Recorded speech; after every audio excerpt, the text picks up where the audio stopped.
Pois é, Sávia e Elivaldo. Agora, Elivaldo, se nós falamos agora há pouco dessa relação de confiança, né? Rafael Fonteles, Temístocles Filho, dentro do Partido dos Trabalhadores, de olho em 2024, a coisa nem sempre é tão harmônica, hein, Elivaldo? É verdade, Joelson. Parece que essa relação de confiança está sendo rompida, quebrada. Foi o que eu percebi, Joelson e Sávia, numa declaração daquela... Você está ali numa entrevista, termina o tema ali principal, você vai para a política para cumprir tabela. Uhum. Eis que surge uma declaração do entrevistado surpreendente. Declaração que dá manchete. A gente já sabia que aquilo estava ocorrendo nos bastidores, mas uma coisa é o próprio deputado declarar publicamente para render uma manchete, digamos assim, robusta, real. Vamos acompanhar o que disse o deputado Fábio Novo sobre a disputa interna no PT para a escolha do nome petista para disputar a prefeitura da capital. Com Elivaldo Barbosa. Vamos lá. Eu sempre fui um entusiasta, sempre defendi que nós devemos ter candidatura própria, porque é um partido robusto, porque tem bons nomes. A cidade ela vai precisar, na próxima gestão, ser reconstruída. E nessa proposta de reconstrução da cidade, eu acredito que tendo uma candidatura do PT para somar esforços com o governo federal e estadual juntos, irmanados para ajudar a resolver os problemas de Teresina, terão capacidade de entregar mais para a cidade de Teresina. Isso é o que eu penso. Acho que deve ter candidatura própria. O meu nome está colocado à disposição. 2020, quando ninguém queria ser, o deputado Fábio Novo se colocou. Fizemos uma campanha bonita na cidade, mas tem também outros nomes.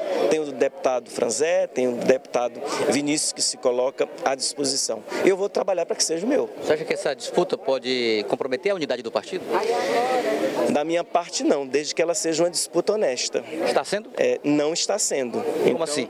Porque tem favorecimento de algumas partes. Mas nós vamos procurar corrigir isso dentro do PT para que ela seja a mais honesta possível. Eu acho que tem que respeitar a vontade, primeiro, da população, do que pensa a população. E nós vamos trabalhar para que isso seja respeitado. Olha só o tom dessa declaração. Fábio Novo diz que a disputa interna no PT não está sendo uma disputa interna. Para ele, não deve haver divisão. Mas a disputa tem que ser honesta e para ele não está sendo. Elivaldo Barbosa. Achei forte, né? Declaração forte, porque são integrantes da mesma sigla e até do mesmo campo, considerando, né, sabe, as tendências do partido. Então, Fábio Novo sai, de certa forma, ali do bastidor e revela já publicamente o seu desconforto. No início do programa, você pergunta, é uma crise? Eu acredito que não. Pode até virar uma crise, mas é um desconforto público agora, em que é traduzido esse desconforto com uma expressão muito forte. Para Fábio Novo, a disputa interna no PT não está sendo uma disputa honesta. Sávia, o Elivaldo falava sobre isso. A gente gosta de falar essas metáforas de futebol. O problema de vestiário se resolve no vestiário, não se leva a campo. Fábio Novo levou a campo um problema do Partido dos Trabalhadores. A gente sempre sabe que no PT existe uma natural disputa promovida pelos campos, né, ideológicos do partido.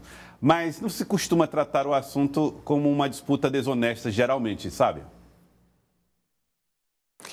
Olha, PT sendo PT, né? Quando a gente pega a história do partido, o partido que é realmente, de fato, forjado nas lutas sindicais, lutas nos campos acadêmicos, e agora um partido que está no poder não perdeu o seu DNA de briga, né? Agora, em geral, essas disputas acontecem internamente, na maioria dos partidos, menos no PT, lembrando que o deputado Fábio Novo é jornalista, então ele trouxe à tona a informação dos bastidores para render uma manchete para a gente. Agora, eu vou lembrar, na última eleição de 2020, em que o ex-prefeito Firmino Filho, ele tinha muitos pré-candidatos e escolheu Kleber Montezuma, mas era uma questão, né, ter muitos pré-candidatos e terminava ali tendo um conflito também. Não chegava a ser nesse ponto do PT publicamente, mas nos bastidores a gente acompanhou realmente uma disputa muito acirrada, cada um tentando se viabilizar. Hoje acontece a mesma coisa no PT, muitos pré-candidatos trabalhando para se viabilizar. O governador Rafael Fonteles já sinalizou para aliados que não vai entrar agora para colocar a mão, como a gente fala na política, realmente para defender o nome, vai deixar cada um se viabilizar, ainda é muito cedo, só que enquanto isso há esses desgastes, né? E na minha avaliação, essa fala de Fábio Novo é um recado direto para o presidente da Assembleia, Franzé Silva, porque o que se fala nos bastidores é que houve um acordo de Franzé com Fábio Novo para que Fábio Novo apoiasse Franzé para a presidência da Assembleia. De fato, isso ocorreu. Fábio Novo, que também tentava se viabilizar como candidato à presidência da Assembleia e até contabilizava a quantidade de votos ali em um determinado momento necessária para ser eleito, ele declinou, apoiou Franzé e teria o compromisso público de Franzé apoiá-lo, segundo fontes do PT já me informaram. Então, como esse acordo não estaria sendo cumprido, considerando que Franzé Silva está fazendo a sua pré-campanha, está no jogo, então esse desgaste ele vai precisar ser administrado e provavelmente o conciliador vai ser o governador Rafael Fonteles. Não agora, quando retornar da viagem, talvez precise chamar os petistas para conversar e diminuir o fogo da fervura, Joelson. Pois é, e aí, Elivaldo Barbosa, você sabe atrás dessa análise, inclusive lembrando a disputa do parlamento, né? Correto, exatamente, completamente, concordo inteiramente, sem tirar uma vírgula. É exatamente esse o nó, o ponto em que tem uma expectativa frustrada do deputado Fábio Novo. O deputado Fábio Novo, tudo bem, vamos sair aqui da concorrência interna pela presidência da casa, você é o presidente e tal. Esperava ter já o apoio para essa empreitada de viabilizar uma candidatura a prefeito, porque ele já foi o candidato em 2020, isso aí já deixa aí uma condição já favorável, até mesmo pelo desempenho que teve. Mas, segundo o deputado, nos bastidores, a gente tem essas informações, isso não acontece. Existe uma concorrência, uma disputa muito forte. E nessa disputa, do ponto de vista até partidário e político, considerando partidos já da base mais ligada ao PT, Franzé Silva está numa dianteira muito grande. Ele botou uma dianteira muito grande, né? Você percebe que até o presidente da sigla, o ex-deputado Cícero Magalhães, já declarou aqui mesmo, né? A preferência dele, reconhecendo que não há decisão tomada, isso é verdade, mas a preferência dele é pela candidatura de Franzé Silva. Então, Franzé está na frente dos seus concorrentes do ponto de vista de dominar ou de ter o maior apoio da estrutura partidária do PT, sobretudo aqui em Teresina. Largou na frente. Pole position. Pole position. Aí tem doutor Vinícius, que tem mais uma ligação com o Palácio do Planalto, governador, aquela ligação lá com essa ala, mas que chegou agora no Palácio de Karnak, faz um trabalho também muito forte e, por incrível que pareça, correndo por fora, Fábio Novo. Aí ele manifestou o descontentamento dele. Por esta razão é que ele atribui a disputa pouco honesta, ou não honesta, né? Precisava ser honesta. O desabafo é mais ou menos nessa linha, concordo plenamente com a Sábia. Tá, interessante. Agora vamos falar um pouco do Palácio da Cidade. Doutor Pessoa é candidato à reeleição e tem o Republicano, seu partido, como o partido que vai lhe dar o abrigo político e ele está organizando cada vez mais a sigla para ir forte para a disputa. E Sábia Barreto revela, existe um novo nome articulador de doutor Pessoa. Sávia, esse novo nome, inclusive, está recém-possado no primeiro escalão. É isso, Rony Lustosa é o nome, Joel, eu coloquei hoje na minha coluna no cidadeverde.com, lembrando que é uma apuração de bastidores, não teve anúncio oficial da Prefeitura de Teresina, o que eu apurei é que isso poderia ser anunciado na semana que vem, mas não está precificado, não está dado, porque mudanças podem ocorrer. Mas hoje, Rony Lustosa seria o nome visto pelo Palácio da Cidade como capaz de fazer uma articulação e um diálogo com a Câmara de Teresina, diálogo esse que é necessário tendo em vista as pautas importantes que a Prefeitura tem. Agora a gente viu recentemente a questão do empréstimo, que enfim foi aprovado, mas não foi tão fácil como poderia ou deveria. Então já se faz o diagnóstico de que precisa ter ali um articulador pronto para realmente fazer essa interlocução com os vereadores. E Rony Lustosa foi vice-prefeito de Firmino Filho, foi vereador, então essas seriam as justificativas, os predicados que credenciariam Rony para essa função. Só que eu conversei com vereadores ontem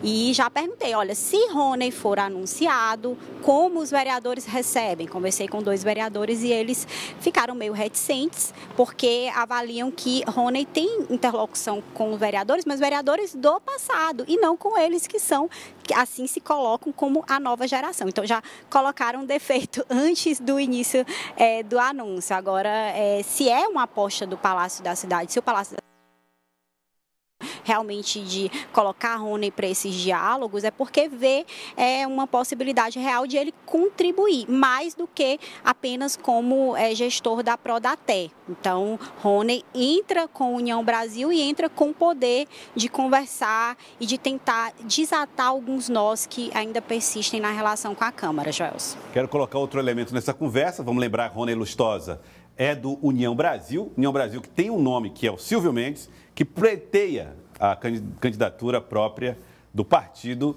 para 2024. Se não pelo União Brasil, por outra sigla. Elivaldo, pelo andar da carruagem, além do União Brasil, está na base do prefeito e agora tem um articulador que é do União Brasil, Silvio Mendes vai ter que procurar outra sigla se quiser ser candidato. Verdade, exatamente. Esse é o desafio. É um nome forte, bastante conhecido em Teresina, dispensa até comentário, mas ele enfrenta dificuldades políticas, até mesmo para um retorno ao PSDB. Aí, não, ninguém tem nada contra o doutor Silvio, não tem nada contra. Não. Por que não assina lá? Por que não faz o convite?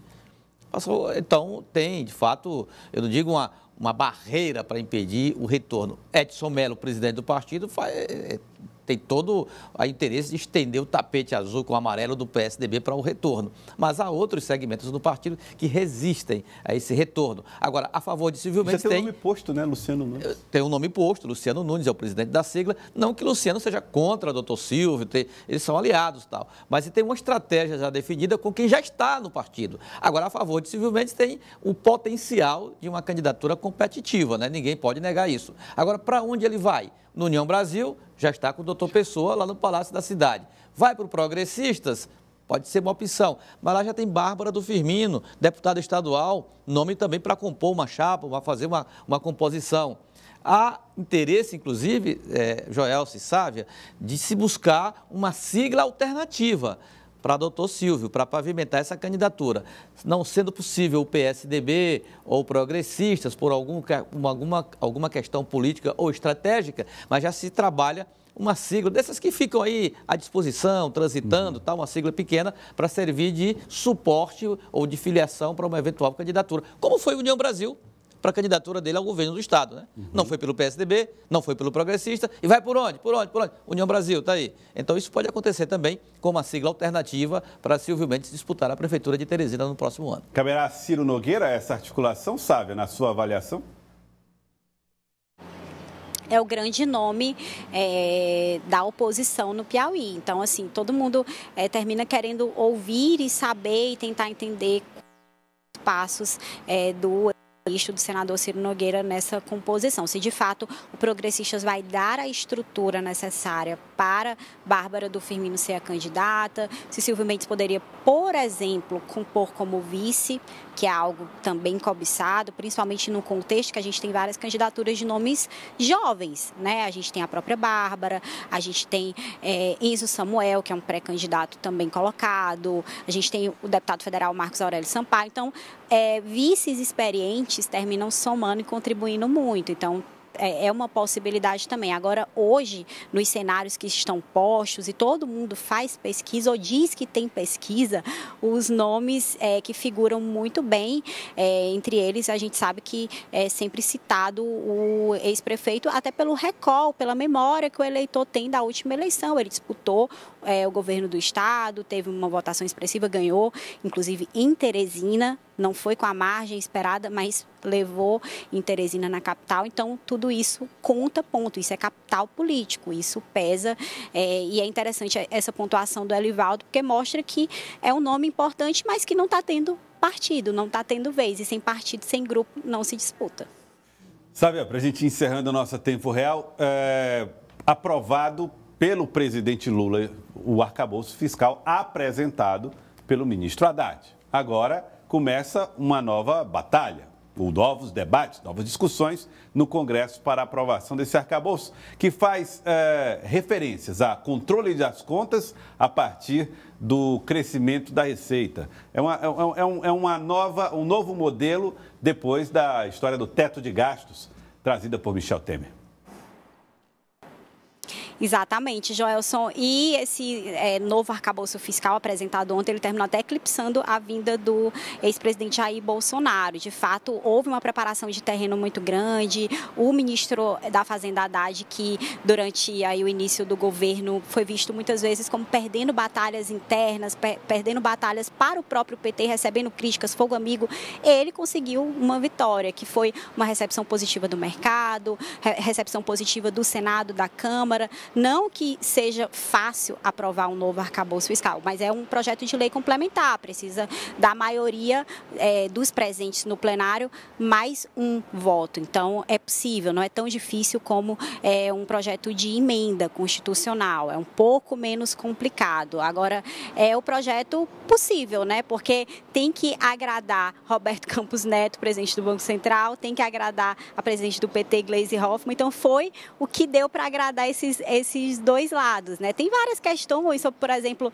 é necessário aumentar as receitas, vai ter aumento de imposto ou não. O governo está sendo muito positivo em considerar que vai conseguir aumentar essas receitas, mas é um arcabouço possível, pelo menos para os próximos 4 anos. No Chile, a gente tem lá um teto de gastos, um arcabouço fiscal que dura 23 anos. No Brasil, a gente tem uma situação diferente, precisa constantemente estar refazendo, talvez daqui a 4 anos tenha que se refazer, mas hoje, para a realidade do Brasil, é importante para sinalizar essa contenção de gastos e, quem sabe, a gente sair do déficit para o superávit a respeito das nossas receitas e despesas, ou seja, a gente poder gastar realmente aquilo que a gente tem no bolso, né? A gente como país, como nação, Joelson.